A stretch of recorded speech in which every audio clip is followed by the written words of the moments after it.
So in your book, you talk about the importance of a vision statement and having core values. And I read it, and as Becky mentioned, this was the first book selection that the Women in Power Book Club used this year. And so I know a lot of other women have read it, and one thing we did is we all wrote down our vision statement, our core values. I wonder if you could share with the audience today what some of yours have been, or maybe how they've evolved over time. Can you hear me? I think we'll just pass them. Okay. You know, your values really don't change over time. Those are your core beliefs. You know, one of them for me was always integrity and telling the truth. And a lot of people will tell you that I'm trustworthy and I have a lot of integrity, but yet they'll just little things they won't be honest on. For instance, RSVP, and they'll RSVP for a meeting and then not show up, which is okay to not show up. Things happen all the time, but you should always get back with people. But anyway, that's always been at the core of what my values are. Probably one of my values that did change over time. When I retired, I said one of my values is going to be I'm going to have some fun. I've worked hard, you know, all these years, and I want to have some fun, and that's exactly what I'm doing. But I think that they become your guidepost because you get thrown into a lot of situations in the corporate arena that are not always black and white. It's not always clear what direction to go in, particularly when you're dealing with other people and you're dealing with people's lives as a leader in a company. And so I think it's very important that you understand what it is that's important to you and review that on a pretty regular basis. Then in terms of your mission or your vision, what is it that you want to do? Where do you want to be 5 years from now? So few people can tell you that. How many of you have a written plan for success, know what you want to do in the next 5 years? I only saw a few hands go up, which is common. Very common. And, you know, people used to tell me that earlier in my career. I have to tell you, of the advice I give, that's the advice I didn't learn until much later in my career. And I wish somebody had told me that because something like 2/3 of our vision, of our brains, are tied to our vision. And if you write something down and you can see it, you are so much more likely to make it happen. And writing it down is really just the first step. If you're not willing to invest the time in writing it down, then you're probably not going to be willing to invest the time that it takes to make it happen. Because I got to tell you, coming up the corporate ladder is hard. Very hard work. It's not for everybody. But if that's what you want, the first step is writing it down and then putting together a plan for getting there. If you have that, you are better off than 90% of the other people who want that same job that you're competing for. The other thing is that there's a guy named Napoleon Hill. Has anybody ever read his book? It's a good book, not quite as good as Dare, but all right, good. It's very well known. It was written in the 1920s, written years ago. And he's pretty famous because Andrew Carnegie hired him to interview 500 of the most successful people of that point in time. And it took him 25 years to do it. But after spending all that time interviewing all these successful people, he came back and he said there was one thing that set these people apart and helped them be successful, and that's that they all had a clear vision of what it was they wanted, and they expected themselves to make it happen. So I hope that if you have dreams and aspirations, you'll go home today and write them down and stay focused on them, because I got to tell you, there isn't anything you can't do. I didn't have some relatives that worked for the power company. I didn't even know what I was stepping into when I came into this industry. My mother was a stay-at-home mother. My dad was in the Air Force. I was very fortunate that I got recruited into this industry, and I never dreamed I would go on to do the kinds of things that I did. But I will tell you, I got much more successful later on when I got focused about what it was that I wanted, and you can too. So continuing on the theme of self-awareness, one thing that's very key in professional development is asking for feedback. But asking for feedback, either finding the right person to ask or the right time, can be very difficult. Can you talk about a time where you got feedback at a pivotal point in your career, or some specifically important? Thank you. Yeah, oh boy, can I talk about that. I probably wasn't as good as I should have been about asking for feedback. And as I said earlier, I interviewed a lot of people for my book, men and women. It's my story, but it's also the stories of other people I wanted to validate. I interviewed a lot of men, and I asked them what feedback they would have for women. And the number one thing that came back from men is quit taking it so personal. They said, I don't even want to give feedback to the women I work with because they get their feelings hurt so easy. And then I felt like saying, well, you might want to think about how you wrap that feedback, because I think people are open to it. You've got to give it to them in the right environment. But for women, I do think that we are more sensitive. We are much more concerned about being liked than men are. Men care about being liked, but they don't obsess over it like we do. And if you really want to be all you can be, then you got to be aware of the warts you have. Even now, I go into colleges and universities and I ask young women, if they can tell me what their strengths are. And, oh, yeah, they can tell you what their strengths are. You say, now, what are your developmental needs? What do you need to focus on? Well, I don't have any of those. Well, they do have them. We all do.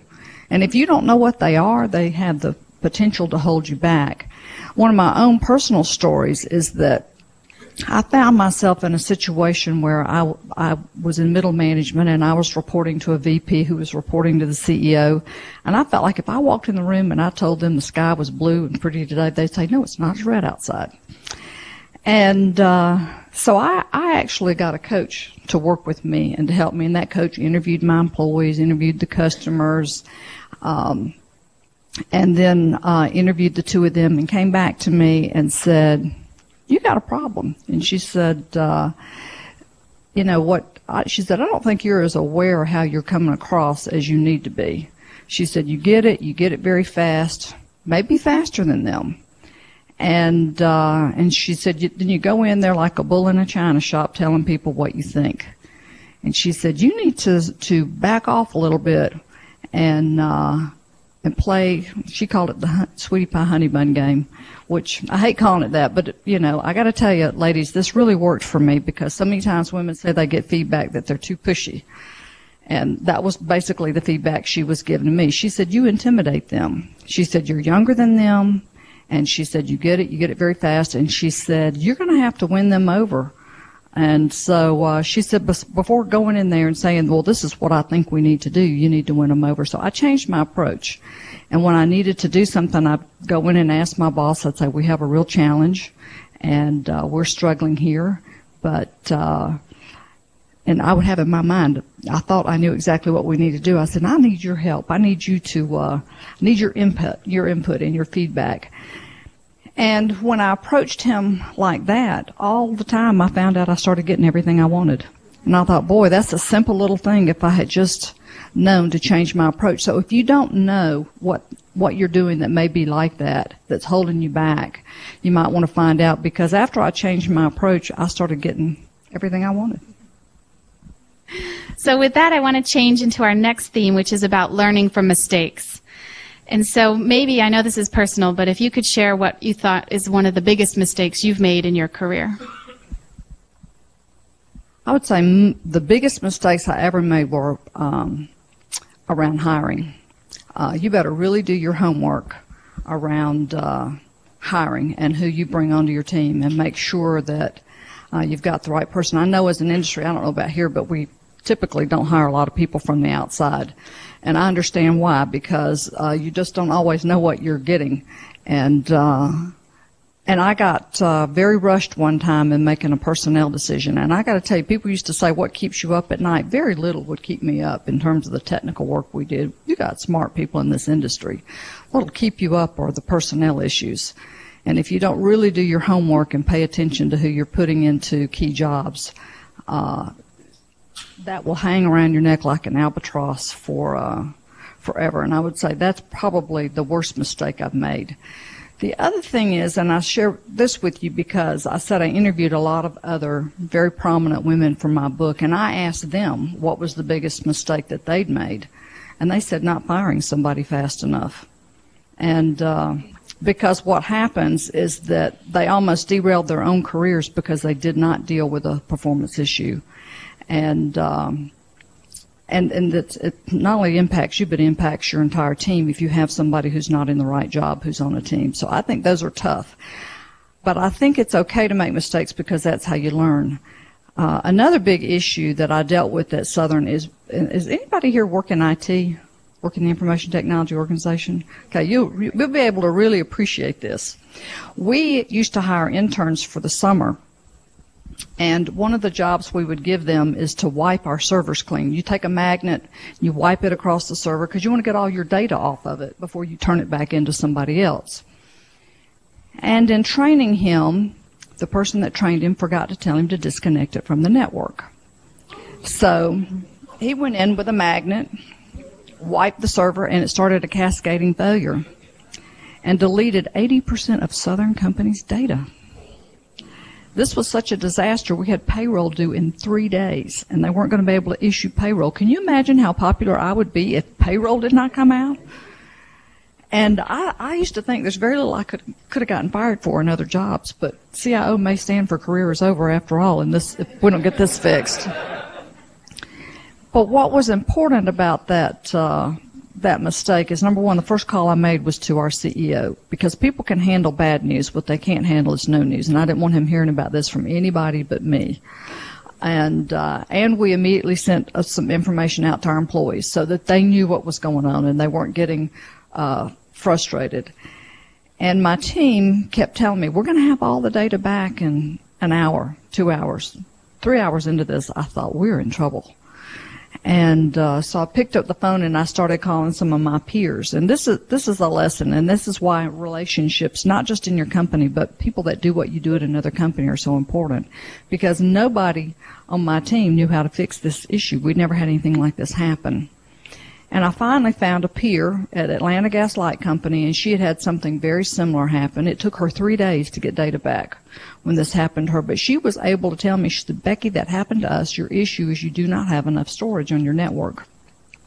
And I hope I'm not talking too technical here, but anyway, she said, you're going to have to get more storage. And I thought, well, you know, gee, it's 5 o'clock in the afternoon. You don't go buy this stuff at Walmart, you know. And she actually had a vendor's name who she said, I guarantee you he will rescue you. So we called her vendor. He had to go pull equipment out of somebody else's data center and truck it into us overnight. And sure enough, after we got that in there, I spent the night in the building that night. I thought, I'm not about to leave here until this all comes back. And we started getting it back. But I think the lesson in that mistake was that, you know, mistakes happen anywhere.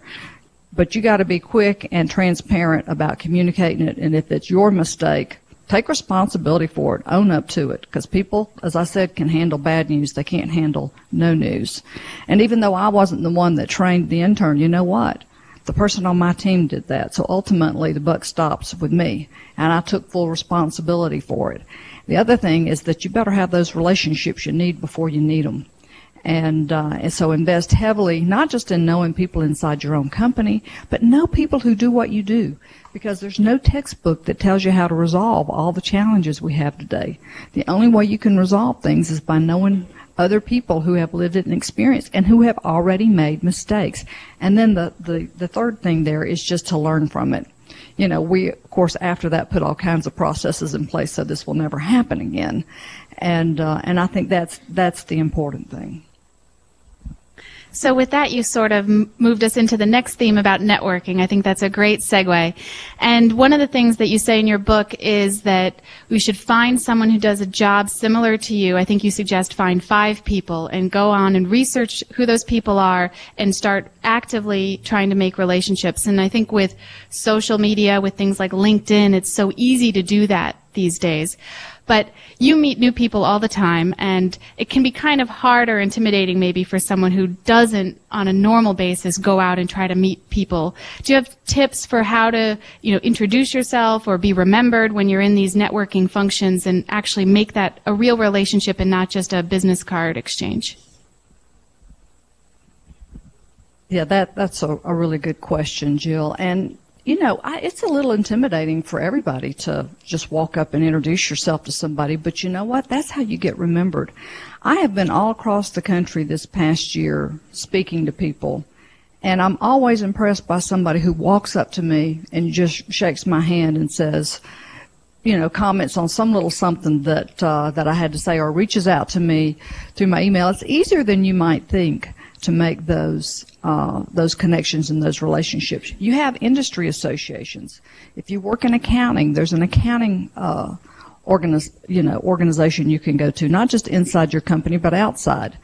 You are all here today. What a great opportunity to network with and meet other people in your company. Are you sitting with somebody that you know? You should always try to come to an event like this and sit with somebody you don't know and be the first to introduce yourself to them.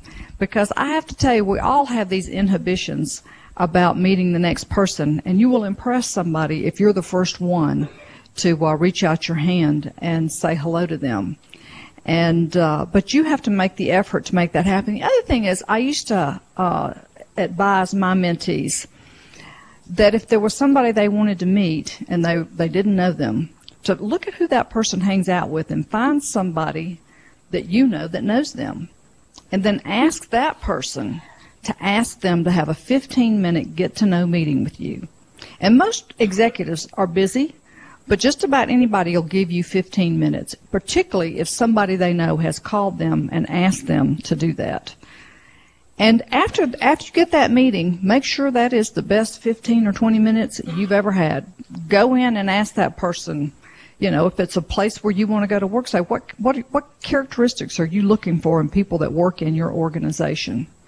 And what could I get involved in that would help me get better prepared to work in your organization? Because sometimes people will say, well, you don't have any experience in our area. Well, ask them, do you have a special project at some point in time that you'd ask my boss if I can come and work on it?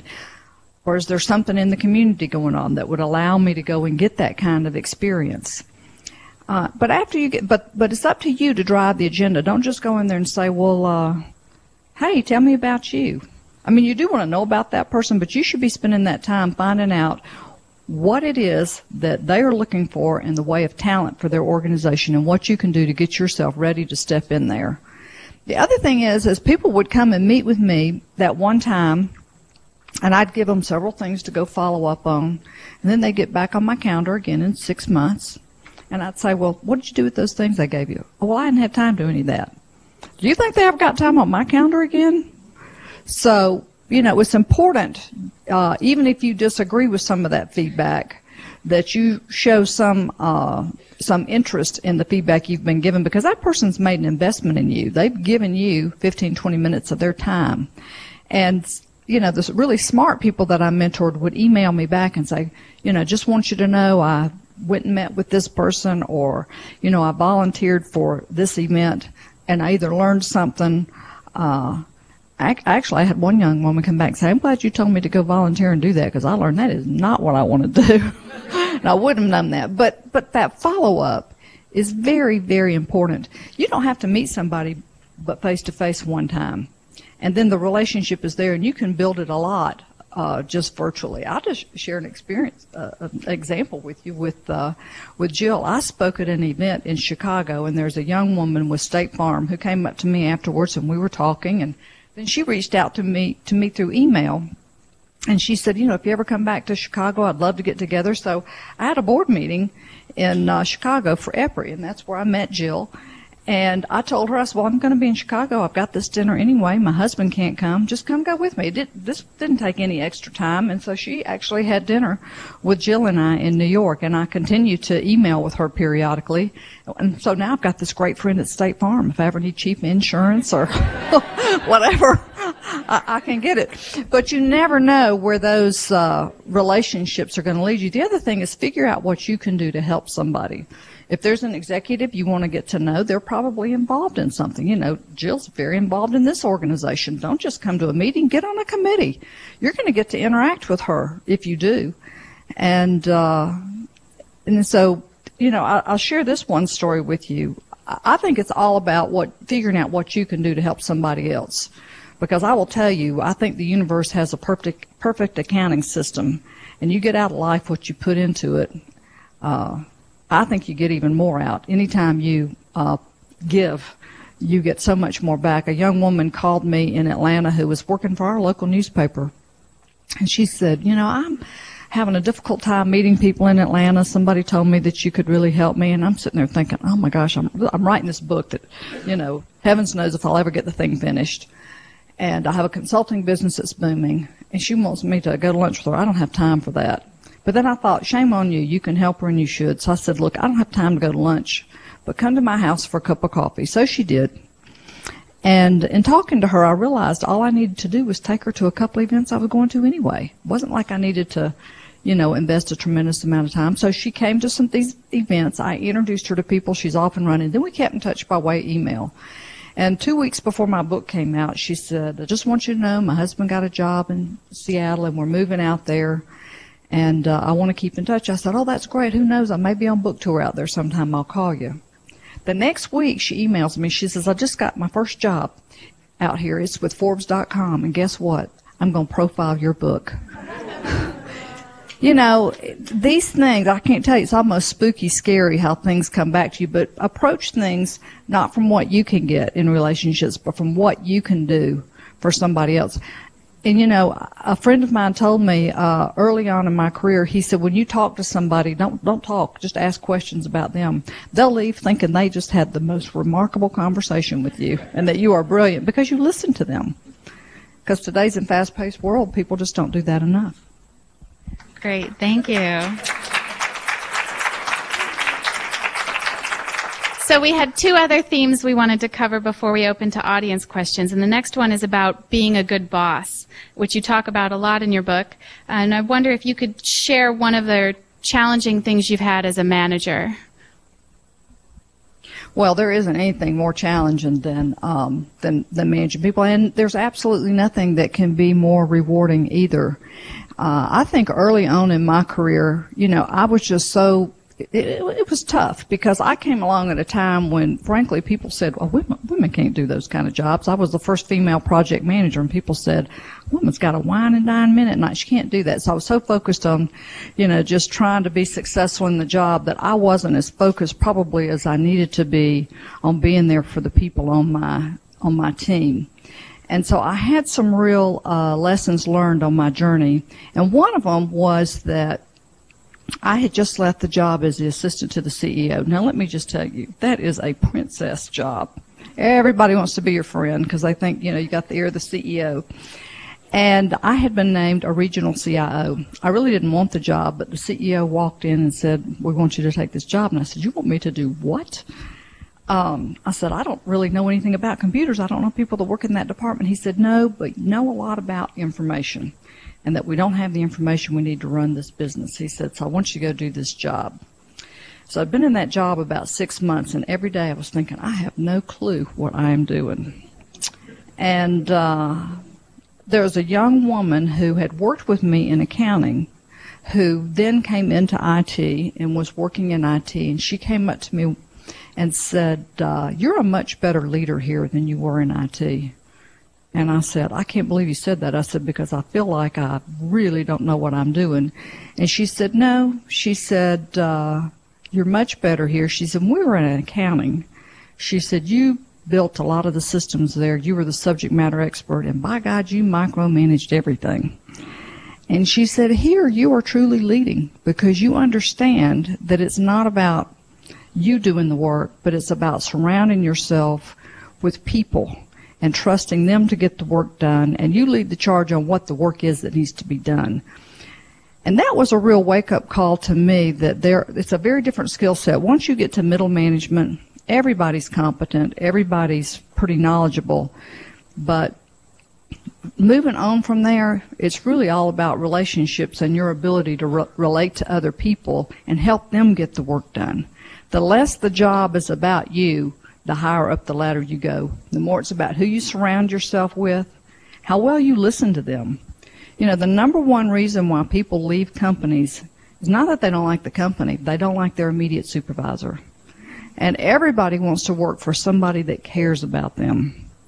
And so, I've always cared about people, but when I was in that job, I really cared about people because I knew they had to keep me afloat. And I think from then on, I really was a much better and more effective leader because I understood that. And I think a lot of people never learn that lesson. In fact, Harvard did a study that said that in terms of your success in the corporate arena, only 15% of it is technical knowledge. That 85% of your success in the corporate arena and how high you go will be how emotionally intelligent you are and how aware you are of the people around you. So that was not a lesson that I was born with. It's something that I one of those lessons I learned along the way. So our last theme is to talk about mentoring, and mentoring has come up already in a lot of the discussions, so I think that shows how important that can be in someone's professional development.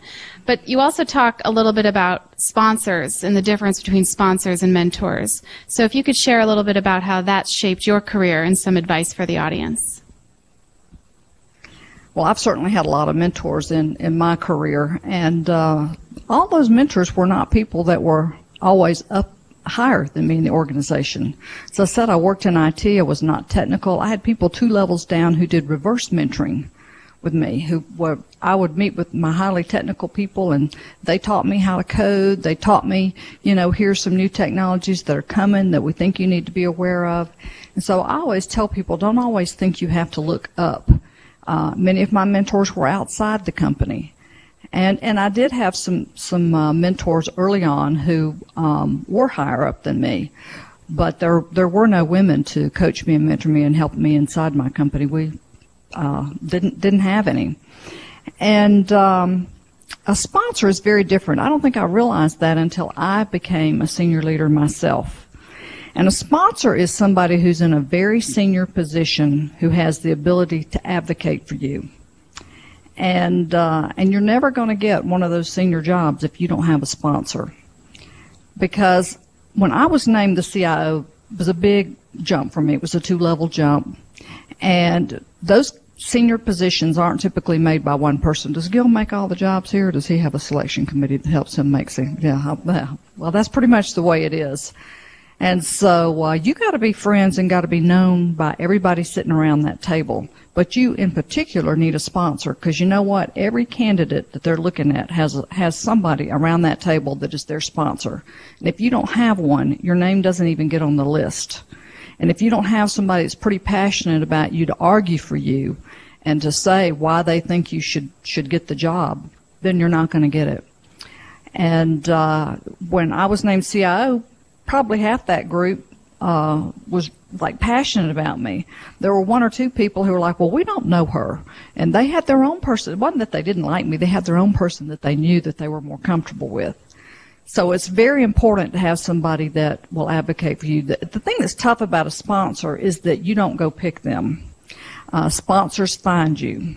That's why I always tell people it's important to do good work.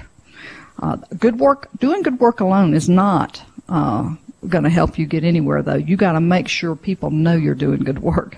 And I think that's part of the issue for women is that, we think that we can come in every day and work hard and people are going to know what we've done, and you can't assume that. Can't assume people have telepathy. You got to brand yourself and make sure that they're aware of it. But the other thing is choose your mentors and choose your boss well, because nobody wants to work for a boss that doesn't promote people on their team. And I would say that style of leadership is going to be dead at least in the next 10 years. It used to be that, you held on to your good people. You didn't want them to move on. But people are not going to want to work for somebody. And I tell people, don't work for somebody that's not. If they're 2 jobs and you may like one job better, but they don't have a good boss, take the job with the good boss, because you want somebody that's going to continue to help you. And hopefully, if your boss or your mentor then goes on up the corporate ladder, they'll be in a position to be a sponsor for you. And fortunately, a lot of companies have mentoring programs where they pair you up with some senior executives. And so people that get the opportunity to do that impress those people so that when they become sponsors, they'll advocate for you. So that's the prepared questions we had. I wanted to leave some time if there are audience questions. So if there's any in the audience, you could raise your hands. We'll maybe come to the side and we can use the mic. So, Beverly. Thank you. I'm so glad you're here. I enjoyed reading your book and really started to put some things that I think there were practical suggestions about how you progressed throughout your career, and congratulations on all of that. I started putting some of the things into practice, and one of the things was to do something outside of my comfort zone. So I dare to ask this question. Additionally, I wanted to, part of the good advice that was in your book was to share ways, excuse me, about ways where we can put our family first without putting our job last. So I just wanted to ask how we can do that, because having that perfect, well, almost perfect, or try to attain that perfect balance is very important in a career.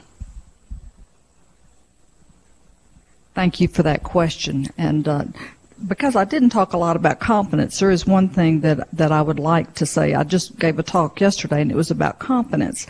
Everybody has issues with self-confidence. And confidence is built by pushing outside that comfort zone every single day. That comfort zone is the place where we want to, we feel safe, we feel valued, and we feel accepted. But you're not going to grow into all you can be if you stay inside that comfort zone. It's like a muscle. It has to be exercised, and so we should be putting ourselves out there. You talk to yourself far more than you talk to anybody else. Does that surprise y'all? I'm sure you already knew that. But did you know that psychologists will tell you we have between 60 and 65,000 thoughts every day, and about 85 to 90% of those thoughts are negative. And you have to act anyway, because it's in acting that you end up becoming all that you can be, and being willing to put yourself out there. And it's harder for women than it is for men, because we haven't typically had the same safety nets that men have had in the work environment. And so thank you also for asking that question about balance, because I was a working mother. I wasn't the first female vice president. I was actually the second, but I was the first female vice president who was also a mother. And at the time when I came along, I just had almost assumed that when my daughter was born, my career would stalemate. But it's kind of interesting that it didn't. It actually just continued to propel forward, and there were a lot of younger women who said, gosh, we can't have children. It's no big deal now. I mean, there's some women in our company that have 5 children, and I think that you have to have a blended life, and that there are really 3 things you need to do. First of all, begin within and know what your priorities are. And if you want to be a senior executive in a company, you are probably not going to be at every single ball game your child has, and you should be okay with that. You don't have to be at every single one either. My daughter is 24 now, and we have lots of conversations about the fact that I wasn't at everything as she was growing up, although I will tell you I suffered greatly with guilty working mother syndrome. I was the only working mother in the neighborhood, and one day a mother said to me, she said, well, the beauty of having your own child is you make all the decisions about how they get raised. And she said, then you suffer the consequences when they end up in the juvenile delinquency system. And my daughter is now on track to be a drug dealer, but she's in pharmacy school. That's what I felt like calling that mother, saying, well, you were right, she's a drug dealer. But we beat ourselves up, and we put so much pressure on us in that regard. And you know, now that she's 24, we have lots of conversations about the fact that I wasn't there all the time. She doesn't even remember that. Because what I did do is I interviewed her and let her help me figure out what was really important for me to be at. And driving her to school every day was not something that was important to her. She had a cool babysitter that could do that. And so don't beat yourself up. And not only that, she had to learn to do a lot of things for herself, and she's the most fiercely independent young woman you could ever imagine, and will go on to do many great things in her life. And some of these people in the neighborhood that did everything for the kids, guess what? The kids live back at home, you know. So it's not all bad, but you got to learn to prioritize and know what to say no to. And if it's something that's really important to your family or child, then do what you can to be there. And that's what teamwork is about at work. The second thing is outsource. Oh my gosh, the things that are available to women today. Now my husband, his idea of a home cooked meal comes to the house in a sack. And but you know, there is such great child care out there, and it's good for your child to be around other kids and to learn from them. They get I'm just amazed at what goes on in these child care facilities now. They got these kids writing and doing all kinds of things at 3 years of age. And doing a second language. You know, it's incredible. And the third thing, and this is hard for women, but you got to delegate. You know, just like I was micromanaging early on in my career, you've got to, when the higher up the ladder you go, The challenges change, and you better surround yourself with a great team of people and know who you can delegate to get things done. And that takes a different skill set. But you shouldn't try to do it all yourself. The other thing is that we juggle a lot of balls. And you have to figure out, some of those balls are made out of rubber, some of them are made out of crystal. I write about that in the book. And the ones that are made out of rubber are work. And that's why you got to have great teamwork. The number one ball out there, though, is your health. And that's the first one that women in particular drop, because you've had a full day most of the time by the time you get to the office. You've had to get the kids up, you've had to feed them, get them to school, and think about what kind of homework assignments they're going to have the next night. And that's not to say men don't do some of these things too. You know, another trick to all that is marry the right man, which I clearly did. I could never do all that I've done if it weren't for my husband. And, you know, increasingly, when I was the CIO, child care issues are not just something women struggle with. That's something men struggle with, too. Because today, 40% of women are the primary breadwinners for their family. And so the husband is taking a back seat and doing a lot of the things that women used to do. Unfortunately, not enough men. Let me just tell you, the data says that women are still, you know, coming up this corporate ladder. We're breadwinners, and we're continuing to do a lot of the housework. But if you have a wife that works, go home and tell her how sensitive you are to that, and that you're more willing to take on some of those chores, because it is possible to balance it. And don't beat yourself up with guilty working mother syndrome. I just wrote a blog about this that's on my website if you're interested in reading more. Because the other thing that's changed a lot is technology. There is so much that you can do. You know, I tell this story that about 4 years ago I had gone to get my hair done. And I looked over, and one of our other female officers, we went to the same hairdresser. It's like 4 o'clock on a Thursday. She's all foiled up, and she was working away on her phone. I'm working away on my phone. And I thought, you know, these people back in the office, they got no clue where we are. And we're just as productive right here as if we were in the office. So use those tools. Use that technology that allow you to get work done from anywhere. It's just remarkable, the opportunities that women are going to have in the future. And you can balance it all. Thank you. Are there any other questions? It's a quiet group. Oh, Christine. Move as fast as I can over here.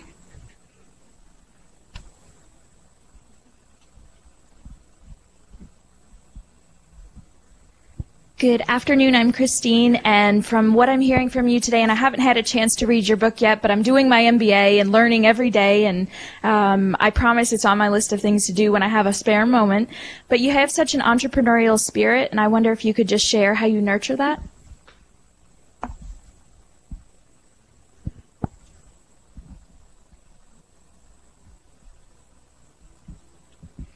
You know, I don't think I realized it until later in life, but my dad was in the Air Force, and we moved all the time, and I was constantly thrown into new situations. I went to 4 high schools, 3 junior highs, and 8 elementary schools.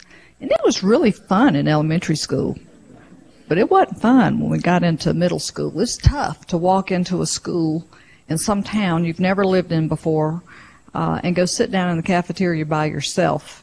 And I learned that I had to reinvent myself every time we moved. And while I hated that, it taught me to go into these situations where I may not know anybody and not be fearful, to know that eventually I would meet people and I would find my way. And I think that that has continued to stay with me all these years. I did always feel like I was very entrepreneurial and innovative, and thought a little bit different than people inside the utility industry. And I was fortunate in that I had a lot of bosses who encouraged that and didn't quelch it, because, you know, as an industry, we are very risk adverse in the utility industry. Fortunately, I see all that changing.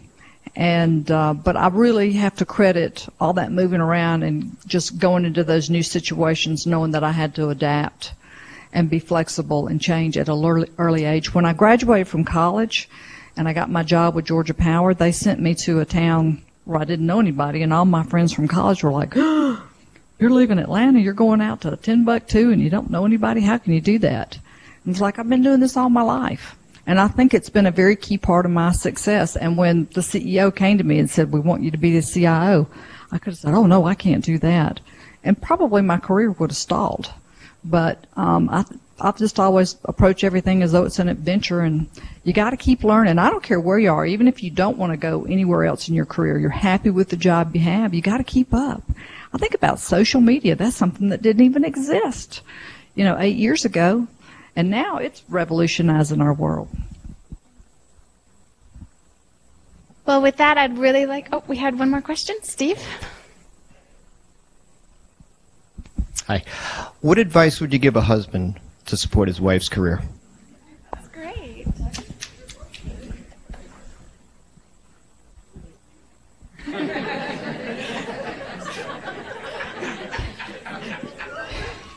I would say be a good listener and let her guide you. It's kind of interesting. Do you want to put the brains up here real quickly? I know we're running kind of short on time, but I will tell you this because I do like to touch just briefly on gender, and I want to be very cautious about what we share here. I hate books like, Men Are From Mars and Women Are From Venus, because truth of the matter is there's some women on Mars and some men on Venus. But with these two brains right here, normally I don't put up which one's the man and which one is the woman. I explain to them what they are, and I'll tell you this: there's great things happening in science. This is from a SPECT scan, and a SPECT scan looks at blood flow and processing in the brain, and it's very different from an MRI and a PET scan. And so they've been able to see how men and women think differently about things in general. Now, what they've also learned is that 1 in 7 men thinks more like a woman. And women, we know who that is, don't we? You relate to those men very well. And then there's 1 in 5 women who thinks more like a man. And neither one of these are good or bad. You really want one of each. And so these two brains, they've been out working in the yard, and they're tired, and they've come in and they sat down. And they're not asleep, but they're resting. And ladies, does that come to any surprise to you, what's going on with your brain? Because what are you doing? Ooh, you thinking about worrying about a million things going on, psychoanalyzing it all. Now he, on the other hand, all that stuff in the front of his brain, that is breathing and digestion. I think that one little dot up there must be sex, but, and yeah, y'all know that's true. You don't turn it off, but she, on the other hand, she's continuing to think, and so as she's thinking and you're sitting there, what is she doing? She is what, ladies? What are you doing? You are venting. You are venting. And what is he doing? He's just, pretty much for the most part, he's turned you off. Or he might be listening to you saying, well, what is it you want me to do? And you don't want him to do anything. You want him to listen. Yes. And so I think that it's important to understand this. Now, if you go into negotiations, let me just tell you, you want one of both of these. She is going to see a million things in the room that he never sees. And ladies, you know this is true. You go to a cocktail party with your husband, you walk out, you know who's getting a divorce, who's mad at somebody. You remember what, dress and what shoes, certainly what shoes somebody had on. And he has no clue about this. Now, am I right? And men, you know this. Your wife's telling you all this stuff, and you're like, where did you get this? And so he, on the other hand, in the negotiation, he's going to be very focused just right there on that bottom line, but he's going to miss all these other little details that are going on. And so having both there is really a thing of beauty. The other thing is now a woman uses 20,000 words a day on average, and a man uses, how many of y'all think a man uses? You're close. A man uses 7. Now, these are averages. Man uses 7. So if you're in a meeting with him and he's a very important person, you're making a presentation, what do you need to do, ladies? Get to the point. Get to the point, because he's not going to pay attention. He's going to be doing this. Doesn't it drive you crazy? You get in a meeting with a man, he's doing this, honey, you have lost his attention. You better ask him a question to bring him back to pay attention. So it's important to know these things, and for men to know that it's important to listen, that she just needs to vent. She doesn't really expect you to go out and kill anything.